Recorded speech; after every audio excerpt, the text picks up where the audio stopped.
গান্ধী মূর্তির পাদদেশে পুষ্পাঞ্জলি দিয়ে এখান থেকে আমরা এই প্রতিবাদী পদযাত্রা শুরু করব। Cultural and literacy forum of Bengal সংগঠনের উদ্যোগে প্রচণ্ড বৃষ্টিকে উপেক্ষা করে কলকাতার আরজি করের ঘটনার পরিপ্রেক্ষিতে একটি প্রতিবাদ মিছিল সংগঠিত করে। এই মিছিলে নেতৃত্ব দেন সংগঠনের সভাপতি তথা আসানসোলের প্রাক্তন মেয়র জিতেন্দ্র তিওয়ারি।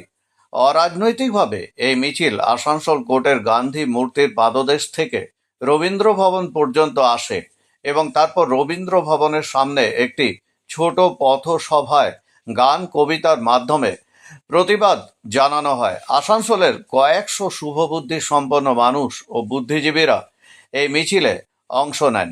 পশ্চিম বর্ধমান থেকে কাজল মিত্রের রিপোর্ট, খাস খবর বাংলা ওয়ান। প্রচন্ড প্রাকৃতিক দুর্যোগ, প্রচন্ড বৃষ্টি মাথায় নিয়ে একটি প্রতিবাদ কর্মসূচি সারা এই প্রবল বৃষ্টিকে উপেক্ষা করে এত মানুষ এলো, কিভাবে দেখছেন? দেখুন, এটা তো আসানসোলের মানুষ, পশ্চিমবঙ্গের মানুষ, আমাদের দেশের মানুষ, সারা বিশ্বের মানুষ চায় তিলোত্তমা বিচার পাক। তিলোত্তমার বিচারের দাবিতে বৃষ্টিকে উপেক্ষা করা, ঝড়কে উপেক্ষা করা বা অন্য কোনো প্রাকৃতিক দুর্যোগকে উপেক্ষা করা কোনো বড় ব্যাপার নয়। আমরা সবাই বিচার চাই, কেননা এটা শুধু তিলোত্তমা প্রশ্ন না। আজ যদি তিলোত্তমাকে আমরা বিচার না দেওয়াতে পারি, তাহলে কাল আমাদের পরিবারে, আমাদের ঘরে, আমাদের সমাজে অন্যান্য যে মহিলারা, মেয়েরা আছে, তাদের সঙ্গে এই ধরনের ঘটনা ঘটবে না, তার গ্যারান্টি কে নেবে? স্বাভাবিকভাবেই আজ বাবারা রাস্তায় নেমেছে, মায়েরা রাস্তায় নেমেছে, বোনেরা রাস্তায় নেমেছে,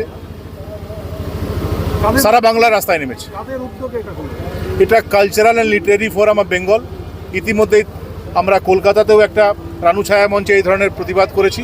আজকে আসানসোলে শুভবুদ্ধি সম্পন্ন মানুষ, শিল্পী, সাহিত্যিক, বুদ্ধিজীবী যারা আছে সবাইকে নিয়ে আজ আসানসোলে গান্ধী মূর্তি থেকে নিয়ে রবীন্দ্র ঠাকুরের যে মূর্তি সে অবধি আমরা হাঁটলাম।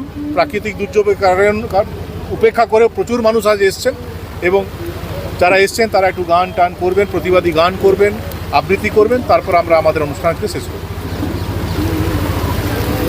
বিবাহ হলো সামাজিক মেলবন্ধন, তবে সুপ্রিম কোর্টের নির্দেশিকা অনুযায়ী বর্তমানে আপনার বিবাহকে আইনি স্বীকৃতি দেওয়া অত্যন্ত আবশ্যক, আর যার জন্য প্রয়োজন ম্যারেজ রেজিস্ট্রেশন। তবে আইনি স্বীকৃতি ছাড়াও উত্তরাধিকার প্রাপ্তি, সামাজিক আর্থিক সুরক্ষা ও পেনশন প্রাপ্তি, passport, visa, ration card, voter card, Aadhaar card, ব্যাংকের পাসবই প্রাপ্তি প্রভৃতি গুরুত্বপূর্ণ ডকুমেন্ট তৈরি করতে ম্যারেজ সার্টিফিকেটের একটা বিশেষ প্রয়োজনীয়তা রয়েছে। তাই আর দেরি নয়, সামাজিক বিবাহের পাশাপাশি বিবাহ রেজিস্ট্রেশনের জন্য চলে আসুন বিবাহ রেজিস্ট্রেশন অফিসে। ঠিকানা রঘুনাথপুর, দিনুবাবুর ঘেরার পিছনে, কমিউনিটি হলের সামনে। সোম থেকে শুক্র বেলা 11টা থেকে বিকেল 4টে পর্যন্ত ম্যারেজ রেজিস্ট্রেশন করা হয়। যোগাযোগের নম্বর 9635488286, এছাড়াও 700142677721।